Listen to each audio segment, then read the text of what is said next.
Bonjour tout le monde, bienvenue sur Médiumnité Angélique en ce jeudi 4 août 2022. Je reviens vers vous aujourd'hui pour traiter d'un sujet qui m'a paru important de traiter maintenant, à savoir l'avenir de l'Union européenne. J'ai l'impression que les choses vont vite bouger, très vite bouger, sous le prétexte, je pense, d'une guerre énergétique. Voilà, quand j'ai eu cette impression, voilà, qu'il était important de le traiter maintenant parce que, voilà, j'ai eu des messages, des images de règles, de mesures à venir par rapport à ça, avec encore, vous savez, toute une doctrine. Si vous ne suivez pas les règles, vous êtes anti-climat ou pro-ours de l'Est, hein, vous savez comme on a eu la rhétorique de l'anti-science, hein, alors que ça n'avait rien à voir. Là, encore une fois, rien à voir. Et j'ai l'impression que c'est ce rebelote-là pour l'énergie qui va un petit peu bousculer les choses, si vous voulez, au sein de cette union.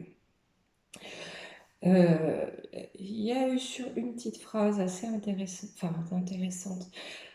Elle dit « L'éclatement est proche par le soulèvement des peuples, l'Allemagne est au cœur de cet éclatement ». Et c'est vrai qu'on commence à voir l'Allemagne commencer à poser ses pions pour aussi couper l'herbe sous le pied des autres membres. Mais je pense que l'Allemagne, voilà, dans cet avenir, aura un rôle important.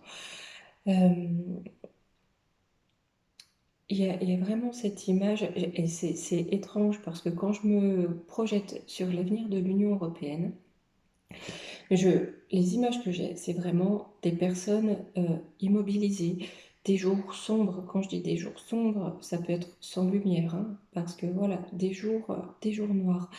Je pense que la sémantique va être tournée de telle façon qu'ils vont donner comme une dimension mystique à ce qui va arriver sur le plan énergétique.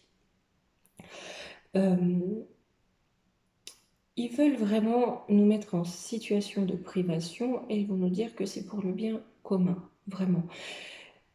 Et j'ai l'impression que c'est là le point important de l'avenir de l'Union européenne, que c'est à partir de cela que ça va commencer à partir un petit peu dans tous les sens.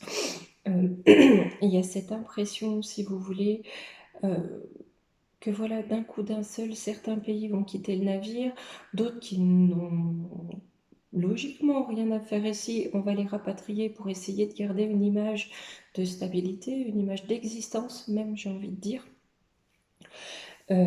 Voilà, je vois vraiment, c'est comme si voilà, l'Union européenne allait s'effondrer sur elle-même à cause de cette fameuse guerre énergétique. Donc c'est ce qu'on va regarder aujourd'hui.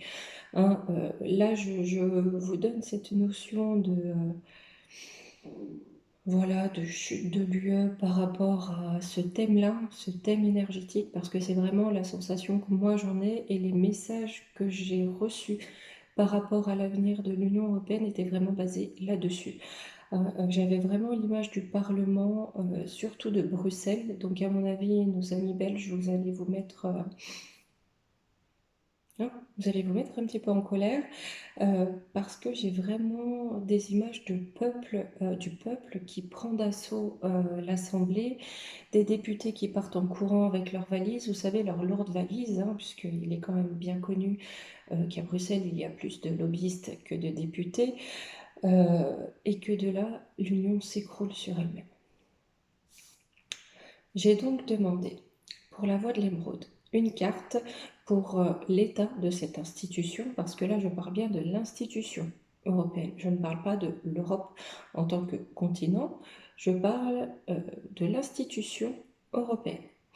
J'ai donc demandé l'état de cette institution aujourd'hui et quel sera l'état de cette institution d'ici 6 mois, même si on sait bien que pour nous le temps, voilà. Aujourd'hui, j'ai eu le cristal de roche inversé. Les notions sont le mensonge, l'hypocrisie, les tensions internes et les conflits. À 6 mois. Là, je ne veux pas que je vous le dise pas n'importe comment quand même.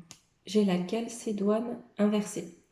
On a donc des difficultés d'adaptation, un manque de confiance. Donc si les choses se passent comme je le pressens par rapport à ce que j'ai entendu, par rapport à ce que j'ai vu, entre des pays qui partent, on essaye de raccrocher les morceaux ou de faire comme si on existait encore en prenant d'autres un petit peu à droite, à gauche. Ça va être difficile de s'adapter en tout cas au contexte géopolitique global, je pense, et surtout au contexte social et sociétal des pays européens. Toujours dans cette notion, pour moi, qui va être très importante par rapport à ce sujet de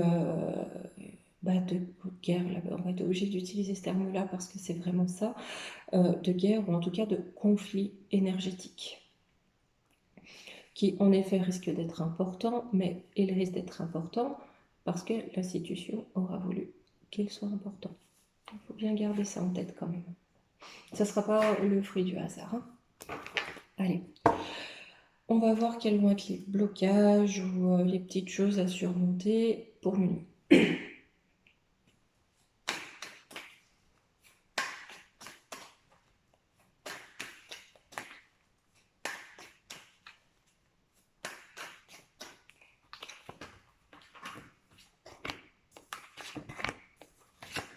Bon ben 5.